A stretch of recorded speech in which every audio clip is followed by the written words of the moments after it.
Tindak kekerasan dialami seorang pengendara ojek online bernama Matt Harry, 28 tahun di Jalan Labuan Said depan Resto Despacito Love Desa, Pecatu, Kuta Selatan, Badung pada Rabu 25 Januari pukul 20.30.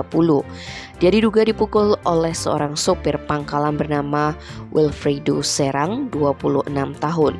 Usut punya usut, insiden tersebut dipicu masalah penumpang. Kapolsek Kuta Selatan Kompol Inyoman Karangadiputra yang dikonfirmasi pada Kamis 26 Januari pun membenarkan.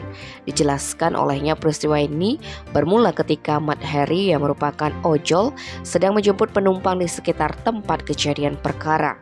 Hal itu dilihat oleh Wilfredus yang sedang mangkal di sana. Maka pria kelahiran Atambua, Nusa Tenggara Timur yang notabene sebagai sopir pangkalan ini melarang ojol menaikkan penumpang. Namun korban enggan menuruti larangan tersebut. Korban menyampaikan bahwa di tempat itu tidak ada larangan menaikkan penumpang. Ternyata penolakan Matt Harry telah menyulut emosi pelaku. Wilfredus pun kalap dan memukuli ojol asal Jember, Jawa Timur tersebut dengan tangan kosong.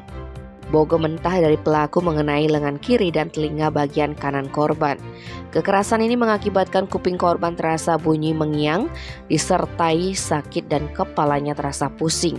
Kejadian tersebut lantas diketahui rekan sesama ojol korban hingga ramai-ramai mendatangi pelaku.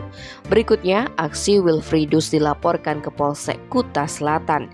Kini pria itu telah diamankan di Mapolsek Kuta Selatan guna proses lebih lanjut. Tim Bali Express melaporkan.